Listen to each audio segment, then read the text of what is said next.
Peuple de Dieu, shalom. Êtes-vous parmi les personnes qui ne cessent de dire, je ne comprends pas qu'est-ce qui se passe dans ma vie. J'ai revu la même situation, les mêmes histoires, presque toutes les années. Après une année, la même situation doit se répéter d'une manière ou d'une autre. Et il y a d'autres personnes qui disent, une année c'est un peu loin. Moi, c'est presque tous les mois. Il y a une chose qui ne cesse de se répéter. Ça peut être dans ma vie relationnelle, ça peut être dans ma vie professionnelle, ça peut être je ne sais pas dans quel domaine. Il y a d'autres qui appellent ça les liens de famille et d'autres appellent ça les malédictions héréditaires, etc. Maintenant, j'aimerais dire aux uns aux autres, les personnes qui me captent et qui me suivent à la maison, vous n'êtes pas la première personne. Parce que quand nous lisons la Bible, vous verrez qu'il y a d'autres personnes qui ont vécu la même situation pendant plus de 420 ans. Donc, ils ont fait 430 ans en Égypte et nous comprenons qu'on nous parle actuellement des enfants d'Israël. Maintenant, moi et vous, nous allons lire la parole et nous allons comprendre qu'ont-ils fait afin d'être délivrés malgré toutes ces années-là d'esclavage. C'est très important. Alors, pour ceux qui prient avec nous sur Telegram, vous savez que hier, je vous avais demandé de méditer sur le livre d'Exode, particulièrement en commençant par les chapitres 10 jusqu'au chapitre 12. Maintenant, aujourd'hui, nous lirons ensemble avec vous, nous méditerons sur les chapitres 12. Maintenant, demain, nous rentrerons maintenant et nous commencerons à toucher du premier chapitre jusqu'au 12e chapitre une fois de plus. Alors, sans pour autant tarder, nous allons lire Exode chapitre 12. Du premier verset, nous allons descendre jusqu'au 13e verset. C'est mieux. Je vais lire au nom de Jésus. L'Éternel dit à Moïse et à Aaron, dans les pays d'Égypte, ces mois-ci sera pour vous les premiers des mois. Il sera pour vous les premiers des mois de l'année. Je peux d'abord me limiter par ici.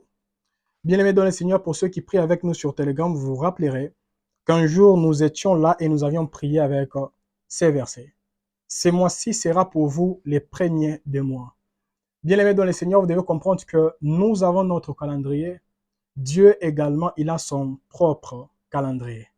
Alors, si nous voulons voir les choses changer, nous devons faire ce que Dieu attend de nous. Et ça peut être au mois de décembre, ça peut être au mois de janvier, ça peut être au mois de mars, etc. Mais pour vous, c'est une nouvelle année qui commencera. Si et seulement si vous mettez en pratique ce que Dieu vous recommandera au nom de Jésus-Christ de Nazareth. Le 7e verset nous dit ceci, on prendra de son sang et on en mettra sur les deux poteaux et sur les linteaux de la porte des maisons où on les mangera. Ça, c'est la première des choses. Maintenant, les versets 12 nous dit, cette nuit-là, je passerai dans les pays d'Égypte et je frapperai tous les premiers-nés du pays d'Égypte, depuis les hommes jusqu'aux animaux, et j'exercerai des jugements contre tous les dieux d'Égypte, de l'Égypte. Je suis l'Éternel. Le 13e verset nous dit, le sang vous servira des signes sur les maisons où vous serez, je verrai le sang et je passerai par-dessus vous.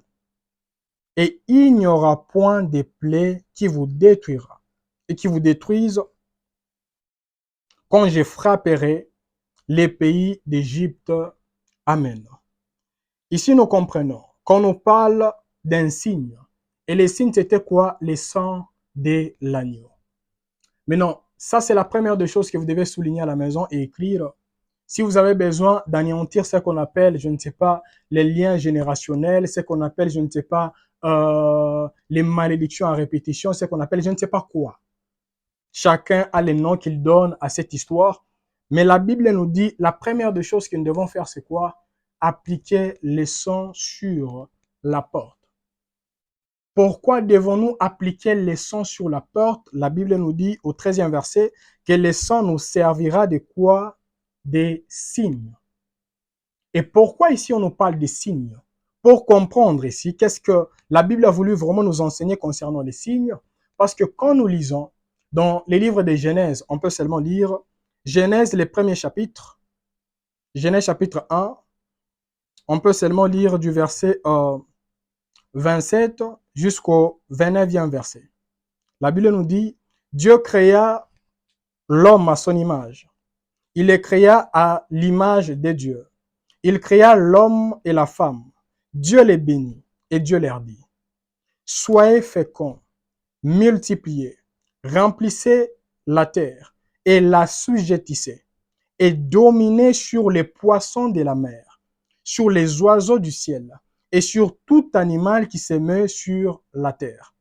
Et Dieu dit, voici je vous donne toute herbe portant de la semence et qui est à la surface de la terre, et tout arbre ayant en lui du fruit d'arbre et portant de la semence, ça sera votre nourriture, notre nourriture. Soulignez là votre nourriture et nous allons expliquer avec les temps. Maintenant, ici, nous comprenons que parmi les signes qui allaient accompagner la créature que Dieu a créée, c'était quoi? On nous dit, les signes sont là.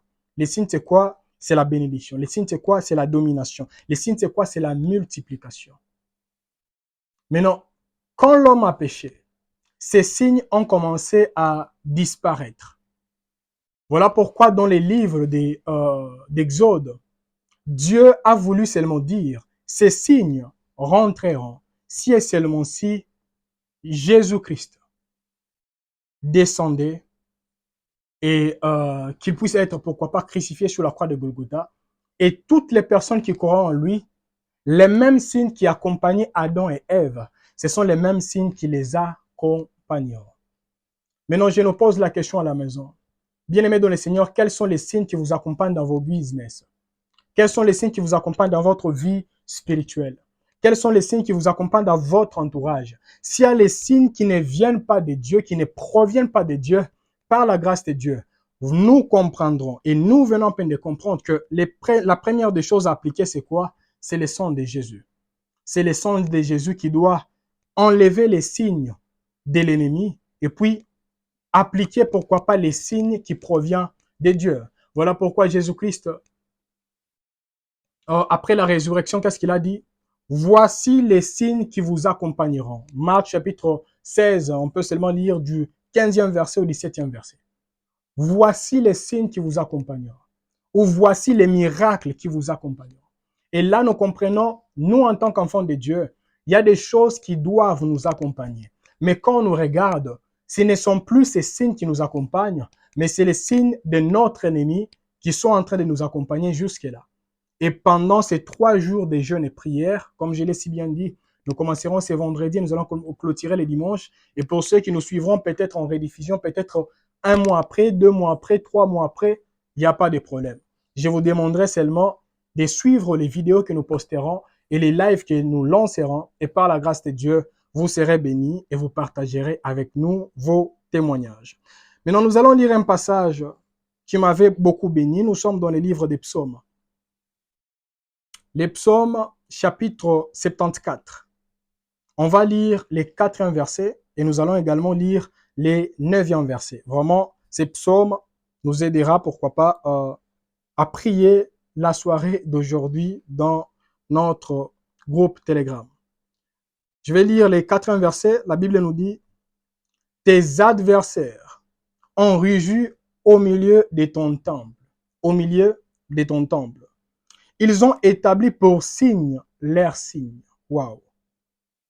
Nous ne voyons plus nos signes. On peut d'abord se limiter par ici. On nous dit, ils ont établi, parce que la première des choses, on nous dit, tes adversaires ont rugi au milieu de ton peuple, au milieu de ton temple, parce que nous sommes les temples du Saint-Esprit.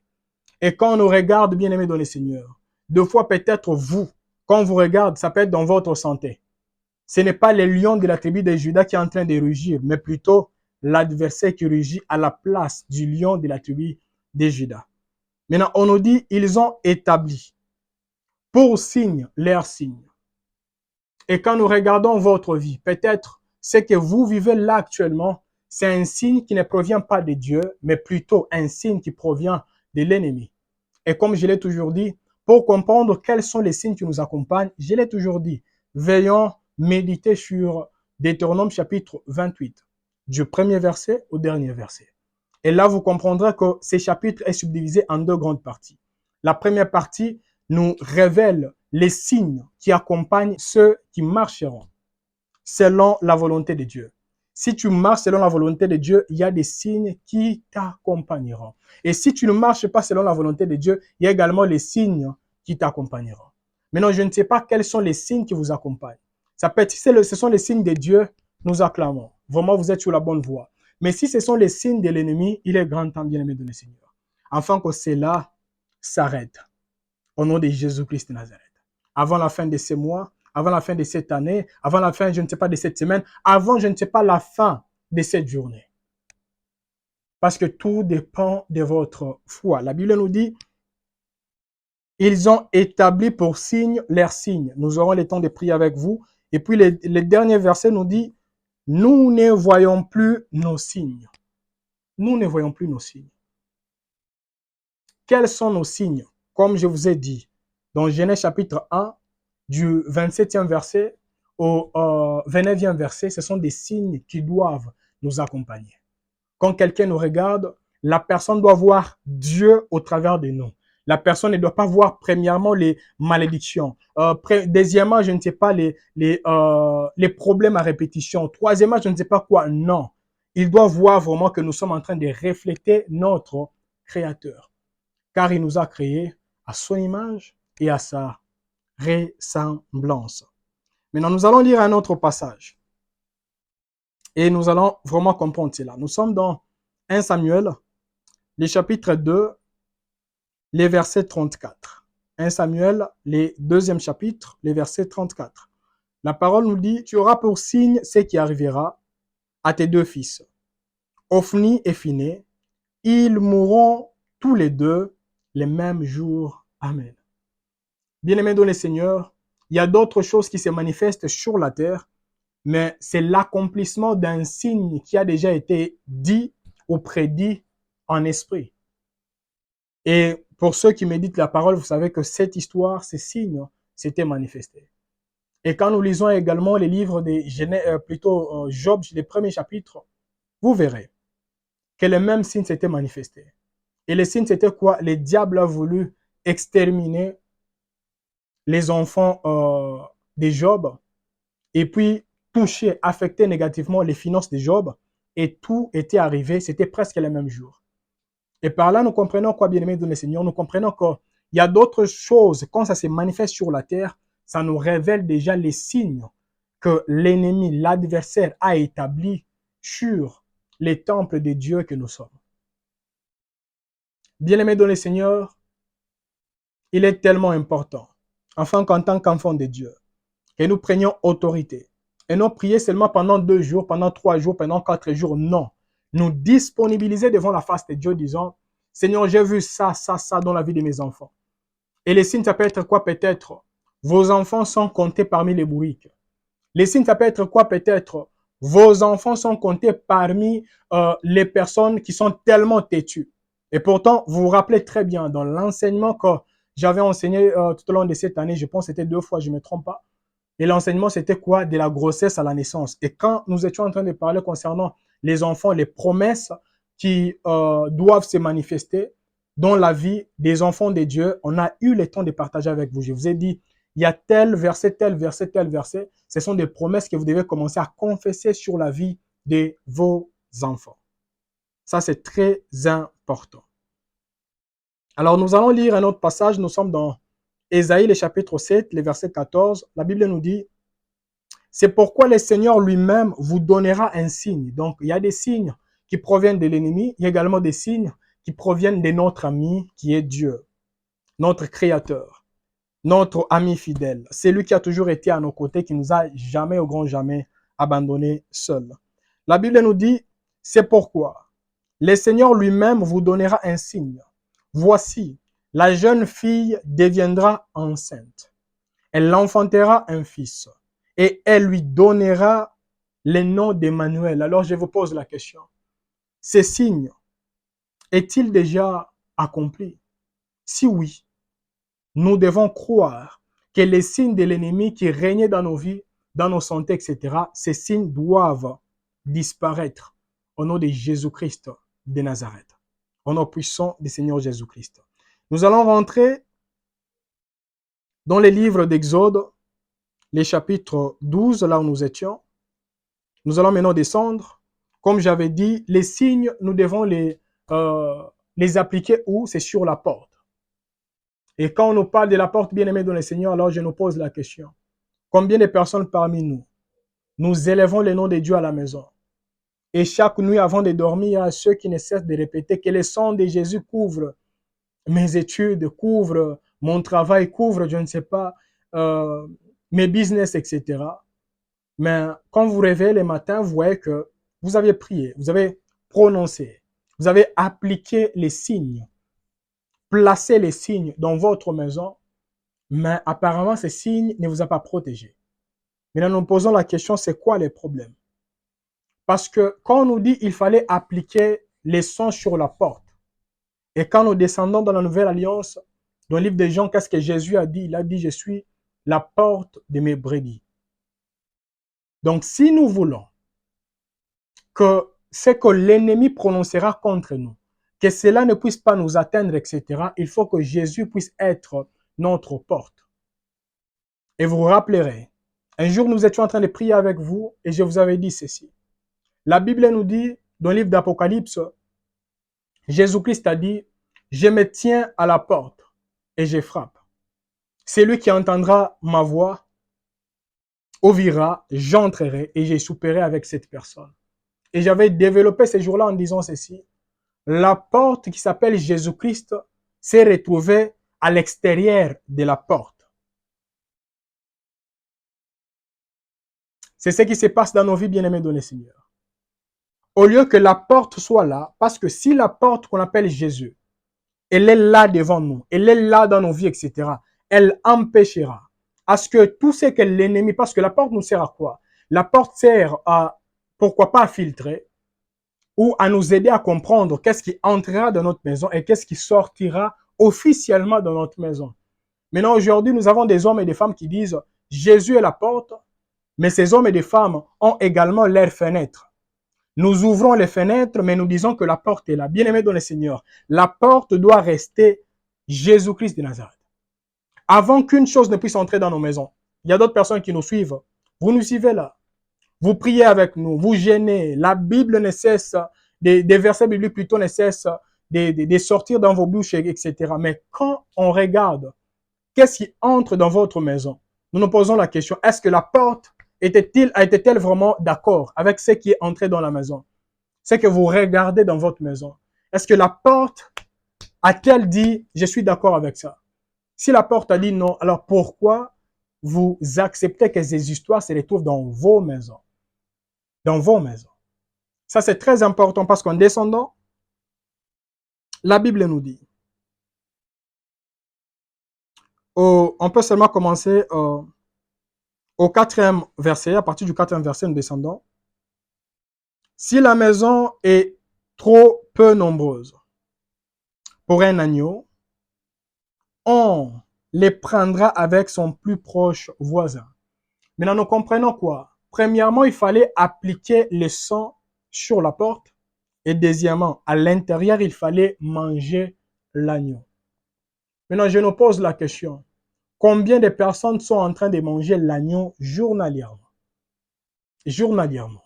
Et quand on nous parle de manger, vous devez comprendre que Matthieu chapitre 4, le verset 4, Jésus-Christ a dit, l'homme ne vivra pas de pain seulement, mais de toute parole qui sort de la bouche de Dieu.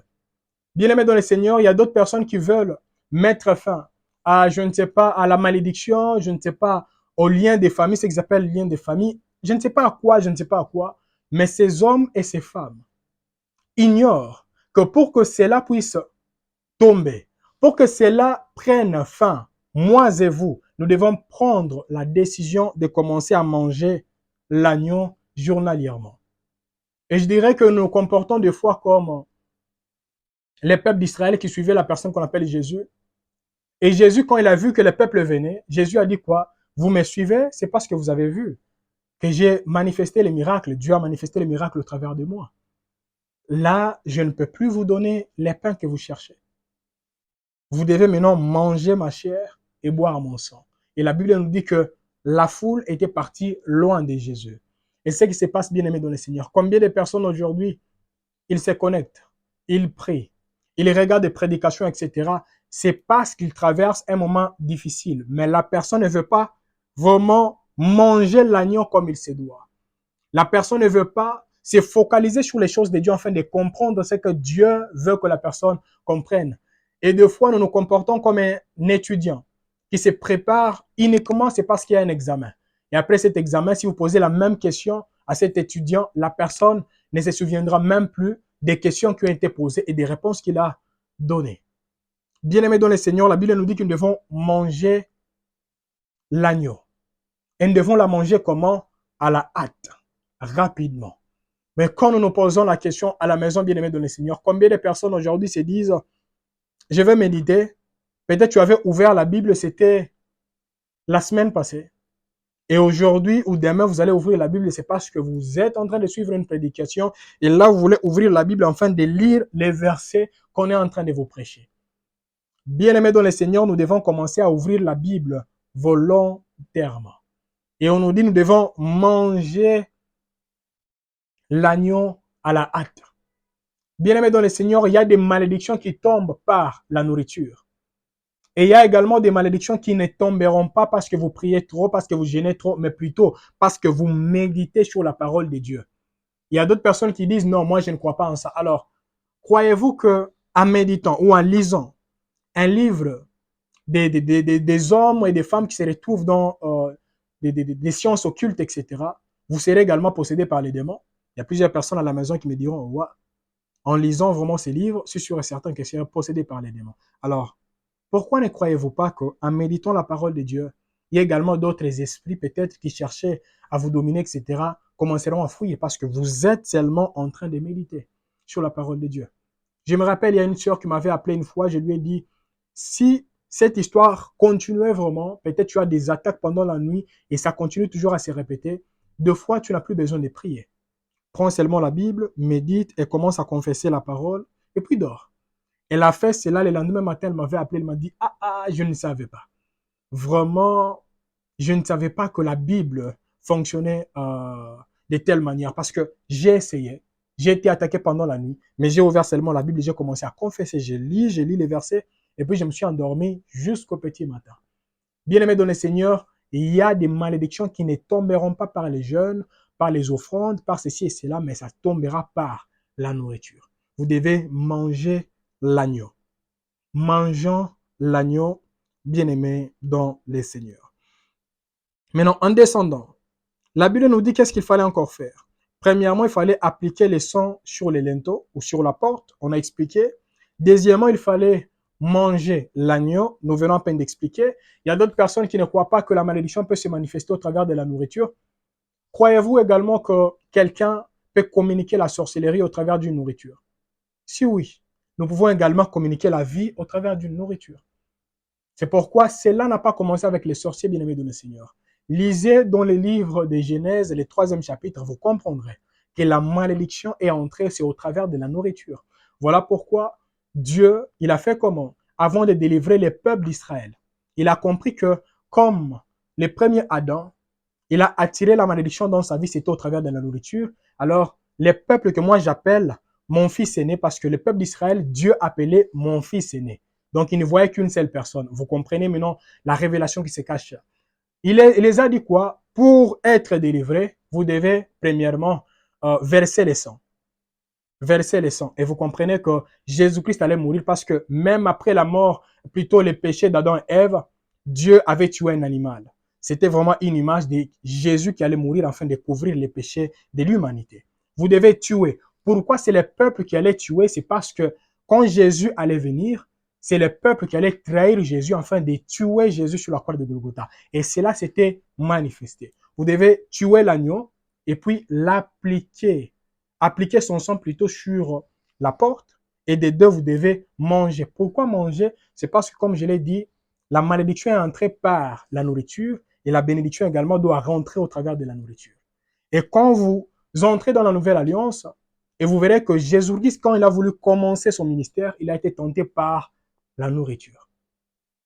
Et Jésus-Christ, avant de mourir, il a clôturé son ministère par la nourriture. Il a commencé à dire quoi? Faites ceci en mémoire de moi. Nous parlerons de ça le vendredi. Faites ceci en mémoire de moi. C'est la nourriture. Et là, nous comprenons la puissance de la nourriture. Et la nourriture, moi et vous, nous comprenons c'est quoi? C'est la parole de Dieu.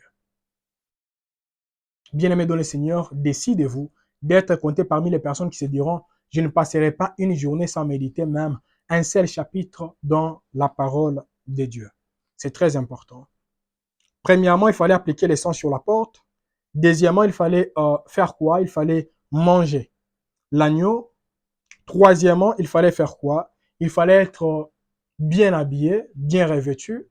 Et cela, nous parlerons de ça, je pense, ça doit être demain, par la grâce de Dieu. Et nous comprenons, bien aimés dans le Seigneur, qu'il fallait manger, être bien habillé, bien habillé. Et la Bible nous dit qu'il fallait, nous devons vraiment nous revêtir de Christ.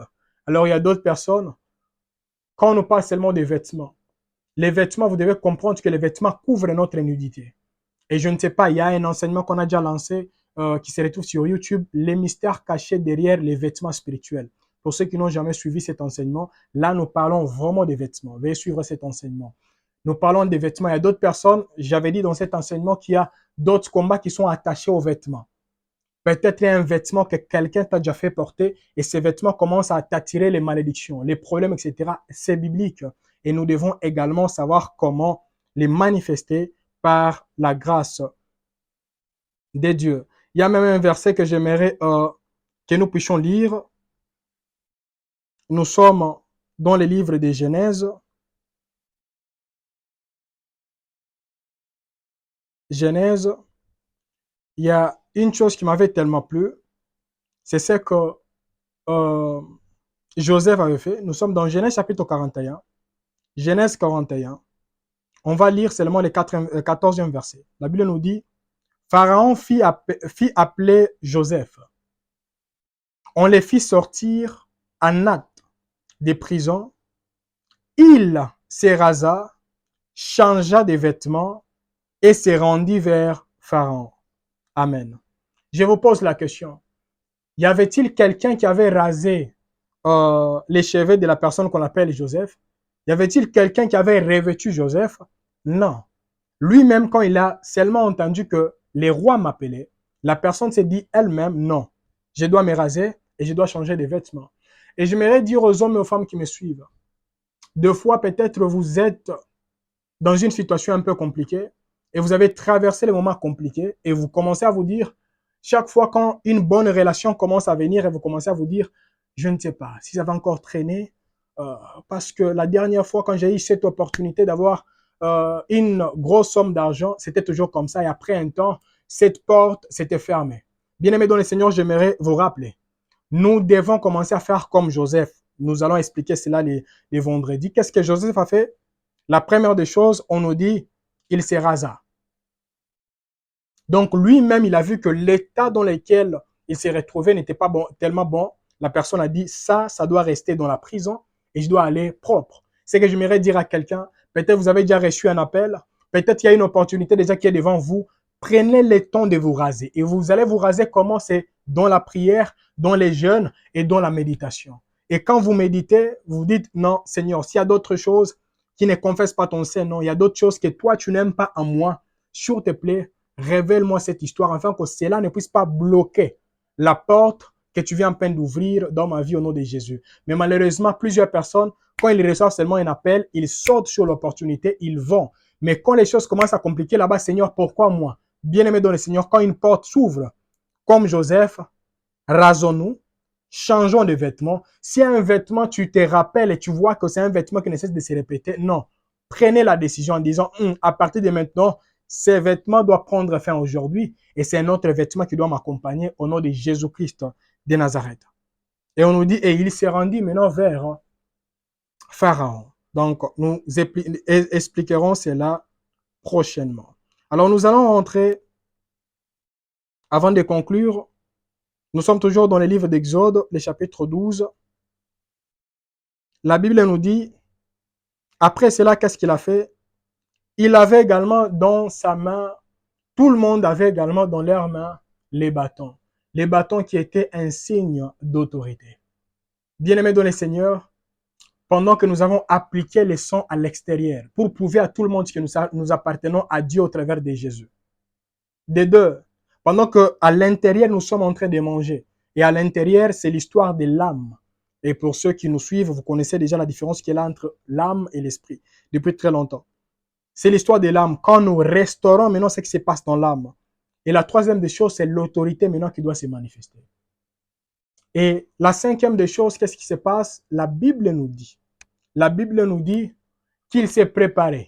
Qu'il s'est préparé afin d'écouter seulement une parole et de quitter et de marcher maintenant vers la terre promise. Comme je l'ai si bien dit, nous parlerons de ça demain. Alors, avant de conclure, qu'est-ce que nous devons retenir aujourd'hui dans tout ce qu'on a eu à parler? Je nous ai dit ceci. Si vous voulez mettre fin à tout ce qui ne glorifie pas Dieu, premièrement, commencez à regarder qu'est-ce qui entre dans votre maison, dans votre vie. Si vous voyez que tout ce qui entre, ça ne vient pas de Dieu, à partir de maintenant, enlevez les signes qui ne viennent pas de Dieu. Maintenant, appliquez, mettez maintenant les signes qui viennent de Dieu. Les signes, c'est quoi? C'est la bénédiction. Comme on a eu le temps de partager avec vous, la Bible nous dit, j'ai mis devant toi la vie et la mort, la malédiction et la bénédiction. Mais Dieu nous a dit, mais moi, je te conseillerais de choisir quoi? La vie. Et je vous avais dit que la vie, c'est un choix. La bénédiction, c'est un choix. La prospérité, c'est un choix. Et vous devez choisir à partir de maintenant, je ferme la porte qui attirait vers moi les choses qui ne confessent pas le nom de Dieu, les malédictions à répétition, les maladies à répétition. Je ne sais pas quoi, je les ferme au nom de Jésus-Christ de Nazareth. Et j'ouvre toutes les portes que Dieu avait dit, que ces portes seront attachées à moi au nom de Jésus-Christ de Nazareth. Et des deux, Seigneur, assiste-moi, aide-moi afin que je sois attaché à ta parole. Comme nous dit ta parole dans les psaumes 91, et les psaumes 119 plutôt.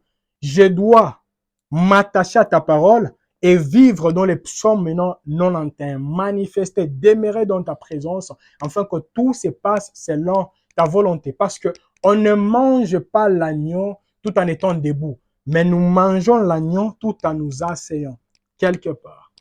Nous prenons la décision de nous asseoir afin de manger. Parce que quand vous lisez concernant la nourriture, ce ne sont pas les hommes qui sont décidés en disant que nous mangerons ça, mais c'est Dieu qui a dit.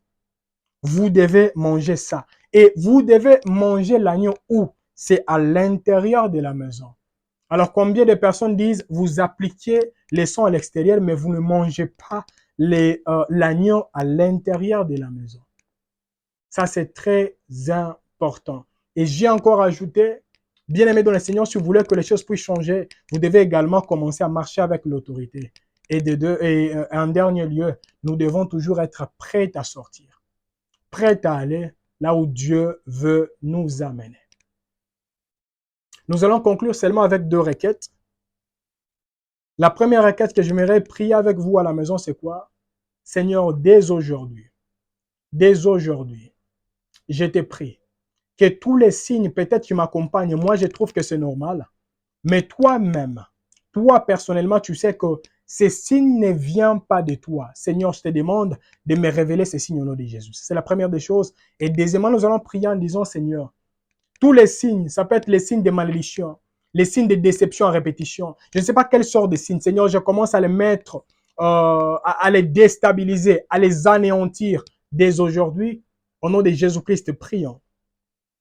Seigneur, je te dis merci.